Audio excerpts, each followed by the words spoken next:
Hi, hi, hi. Here we go. Debs Cooper, global stressologist, coming to you from a chilly day in Christchurch. I am just making sure I get all my tech sorted. Here we go. Today is a heavy one. It's not just the weather, I'm just dealing with a little bit of cold. Thank you for joining me because this has hit hard this week for some people around. And so I put together this purely because it's quite deep. Now, if it's not affecting you, that's great. But this is about how to heal when someone you trust betrays you. So I'm going to talk. The reason I'm talking about it is because it has actually crept up on some people this week, and I'm curious to know where you're at and what's going on for you, because it's something that can just start bubbling away, and it can bubble, bubble, bubble until it actually escalates to a point. And I think about this and I think sometimes the deepest pain doesn't actually come from strangers. It actually comes from someone you trusted, you loved, you respected, somebody that, even a guru, I say a guru, somebody who you put in authority over you, or somebody who you believed in, not necessarily a family member or a lover or a partner or a colleague from work. This can just be an escalation of people that it comes from. And when I think about this, I think when trust is actually broken, it can throw you out. And it can make you question yourself, no matter how strong you are as a person. It can make you question yourself. It can make you question people's beliefs, whatever they think about. It can make you actually close your heart to others and not be open to hearing things. It can just leave you actually juggling, how did I miss this? How did I miss this? The people I've spoken to this week have actually been, where were the signs? I didn't see the signs. And it's actually been creeping up on you. So if this has actually happened to you, this is a perfect one about this. And this is not about seeking revenge. This is not about being stuck in anger. The video I'm putting together today is literally just about how to heal, how to learn, and how to grow stronger, and how to actually come back to you and your heart and yourself. So thank you for joining me. As I said, Debs Cooper, global stressologist. Let's dive into this. But let me know if you're actually watching here live or if you're here on a replay, would be fantastic. Just get all my little paperwork in order as I do this. So grab that note-taking device. I'm a writer, that's it. So strategy number one is actually to feel.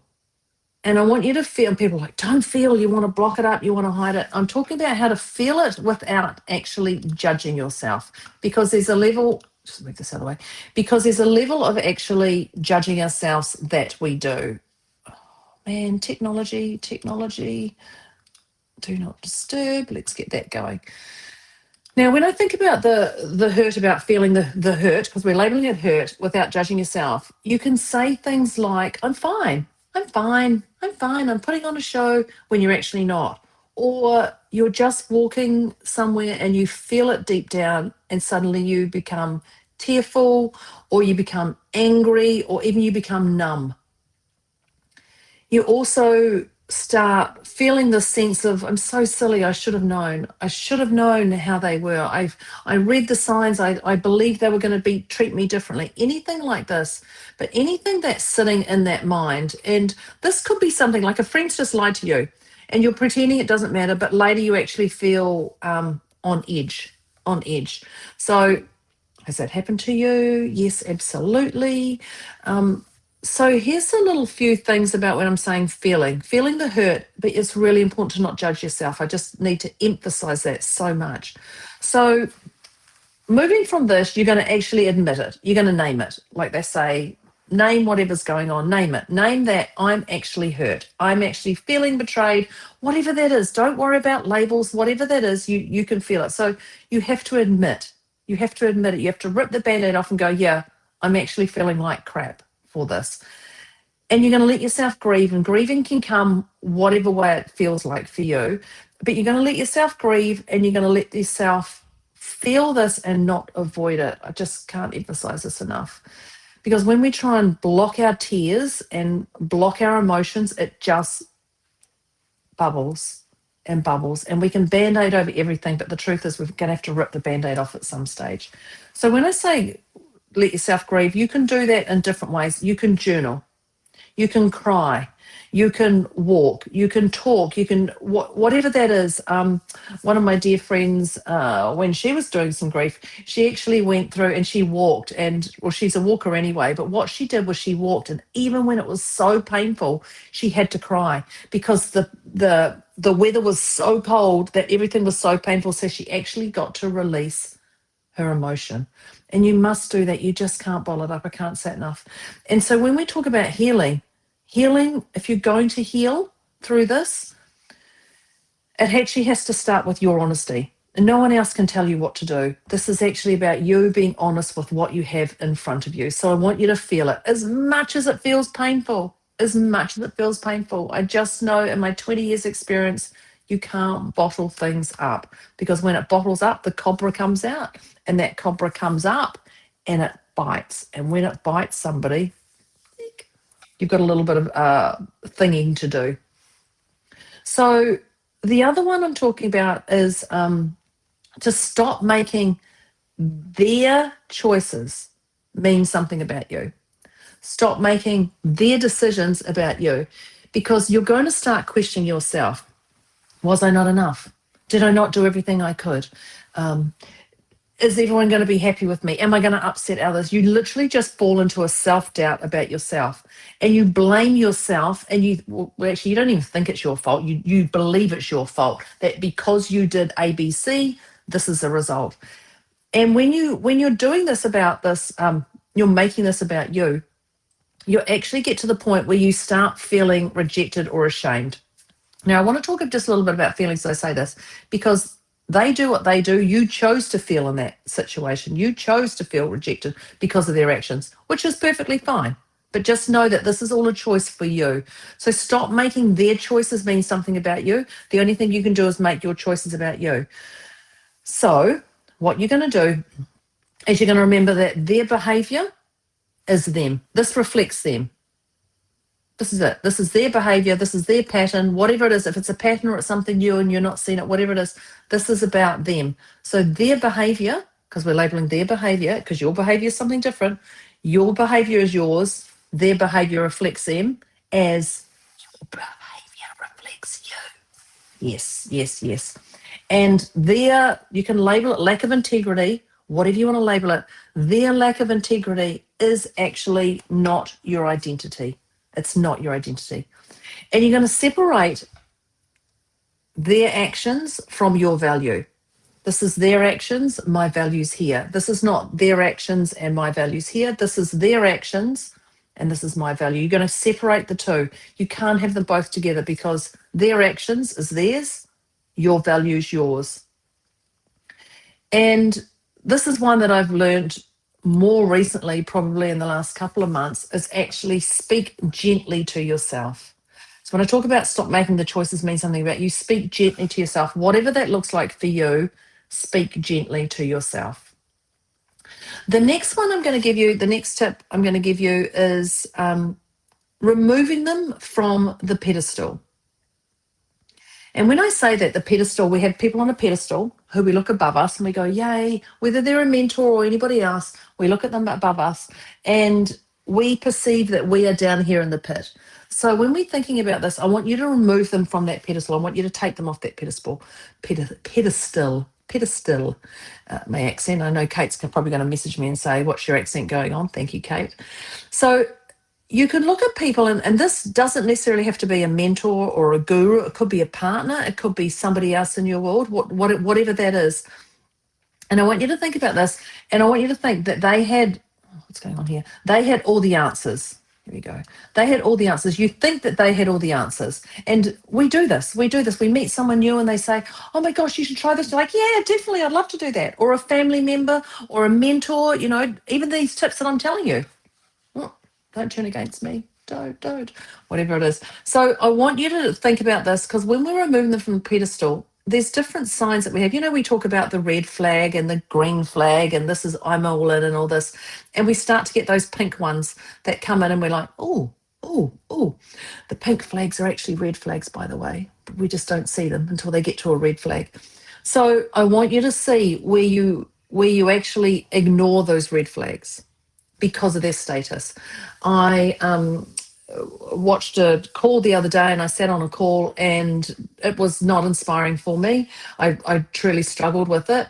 But this person had like over 450 people on this call, and it was a 1 hour call. I was 3 hours in. I'm like, I'm not even getting anything. This is really heavy. But I stayed purely because of the numbers. I'm like, there must be something I'm missing. There must be something I'm missing.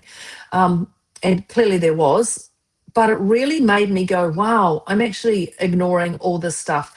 I mean, listening to what I should have got off in 20 minutes in, I already knew, but I stayed and stayed and stayed because the numbers kept growing. I'm like, this guy must have something. And it wasn't. It just wasn't something. So it really took my time away from other things, but I did learn a lot. Hence, here we are, moving from the pedestal as one of my tips.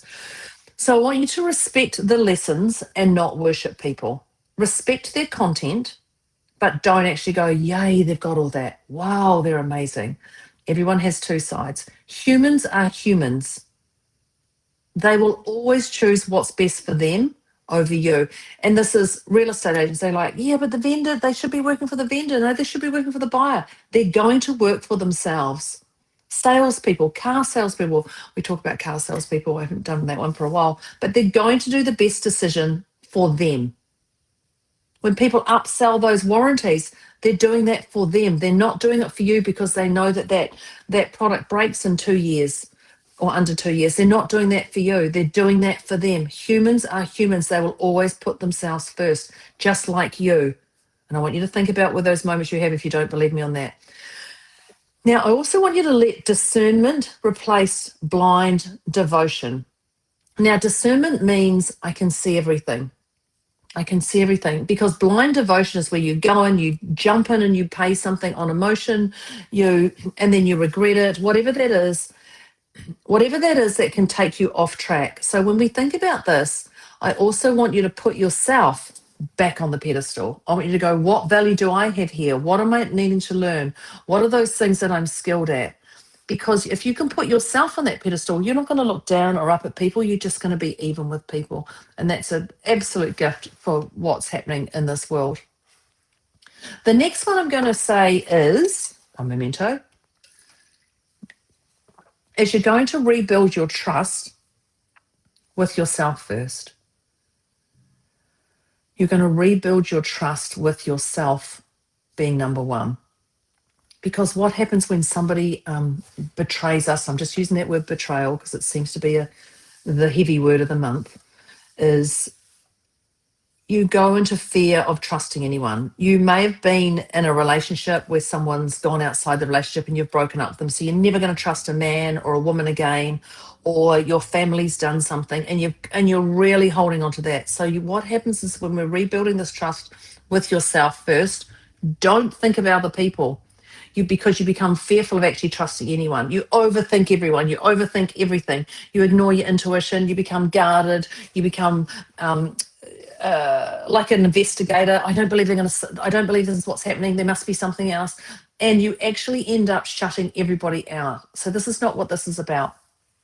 So I want you to keep those promises with yourself. So when you're rebuilding that trust, I want you to keep the promises you make to yourself. I'm not going to stay in a relationship if this happens. Or I'm not going to be friends with somebody if they do this. Or they've done this once, I'm going to give them their rope and let them run with it, or they hang themselves, whatever that is. I'm going to make those things. And when you set that intention, you must promise that to yourself. And when the pink flags show, because you haven't clearly seen them as red yet, know those pink flags are actually red. And I want you to honor them sooner. Because there's nothing worse than being 3 years working for somebody that you knew right from the start when you did that interview wasn't going to be right for you, and you're in that and you're in that and you're in that. So I want you to honor those red flags sooner. No matter where it is, call it. Call on those red flags and see it. And I'd love you to look at the boundaries you have, and you're going to use those boundaries wisely, because the people around you will treat you to the way that you treat yourself. If you have no boundaries, people will overstep you. And I was talking to a beautiful colleague of mine this last week, actually, and she says, everyone falls in love with me, and I don't know what it is, and I'm not even into men. And you can imagine the absolute cray of this. And I'm like, what are you doing? What are you doing? She goes, I'm just myself to everybody. I'm like, yeah, but your boundaries, they're seeing you as being a beautiful person and you're friendly, and they're seeing something else in you that you don't believe you're giving out. So be aware of those boundaries, because if people cross those boundaries, you're crossing them yourself on yourself. You're letting that down. Now, I'm not going to say letting your guard down, because that's just a crap word to say. You don't need your guard up, but just use those boundaries that you're honoring yourself with, and you're going to use them wisely. And know that trust, because this is all about trust. We're rebuilding that trust for yourself. Know that trust grows in small steps. It is not one big leap for mankind. We're talking about just little steps. I trust that this is going to work out. I trust this is going to work in my favor. I trust that it's going to work in other people's favor when we look at this. So trust grows in small steps. Now, one of the things I said earlier was actually about stop making their choices. Hang on, stop making their choices mean something about you, I think it was. And I'm going to add one of my favorite ones in that comes from the four agreements is don't take anything personally. And this is a little bit about this. So if someone turns on you and you think it actually defines you, no, no. You don't have to believe that something's wrong with you. And when someone gives you rejection or something, you're carrying that, you rub that all over yourself and you're actually carrying that. No, no, no, no, no, no, no, no. This is not what's going to happen. So I want you to actually remember that people act from their own wounds. People act from their own wounds. When people question you about your infidelity, if I say infidelity, this is their stuff. This is not you. Unless you're doing stuff that's you're oozing out infidelity, whatever that is. If people accuse you of lying, there's something going on in their world. This is their stuff. So you can't take anything personally. And just know that their choices are information to alert you to things, and you're just opening your eyes. And so I want you to just let that baggage go when they throw things that like, you're doing this, you're doing this. Okay, I can see what you're saying.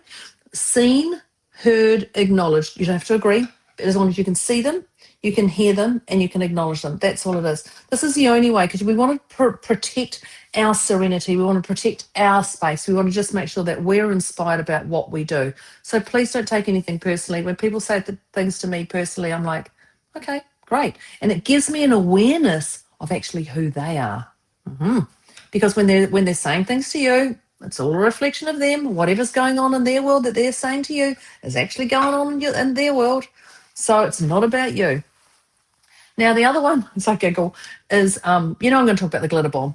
So I've got one's my soda water, fizzy water, and one's my coffee that I've got here.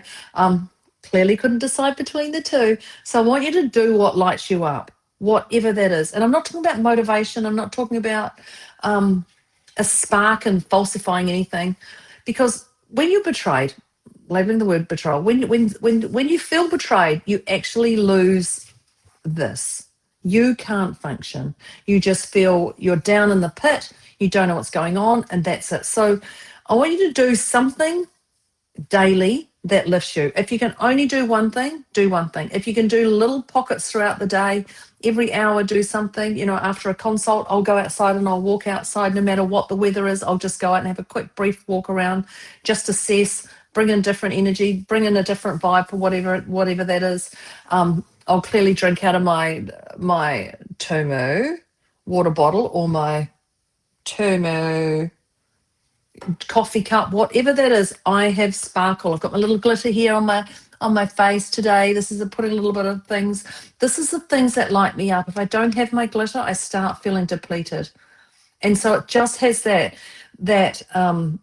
spark that I love for me. And so that know when you have a purpose, whatever that purpose is, that actually heals that heart space and pain that we're going through. And I want you to bring that glitter throughout your day often. Bring that glitter throughout your day often. And then we know the standard one. Here it comes. You are not alone. And so you may think that you're isolated. You may think that nobody understands you. You may think that staying silent You don't need to put that on up. Staying silent actually through the shame is actually going to help you. It's not. You're not going to be embarrassed by any of this. Please reach out to me. Speak it out. Let's clear whatever this is that's going on. Just know that the healing happens when you're actually connected with people. Healing happens when you're connected to people. Healing doesn't happen when you're on your own. You do need an inside, somebody in that inner circle for you. And if you're looking at that, clearly, Debs Cooper, global stressologist, been there 20 years, is here to hold your hand and give you an edge through whatever this is, or stiletto kick, as they say. So that is my summing up of how to heal when someone you trusted betrays you. Just know that someone you may have betrayed your trust. Someone may have betrayed your trust. Clearly, you're on this call because something's happened to you. But remember, they don't get to define your future. They don't get to define your future. You are in charge of right here, moving forward to whatever that works for you. And here we go. Debs Cooper, global stressologist, how to heal when someone you trusted betrays you. Thank you for joining me on this lovely video. I will see you on my next video. Thank you once again. Have an inspiring glitter bomb day. Bye.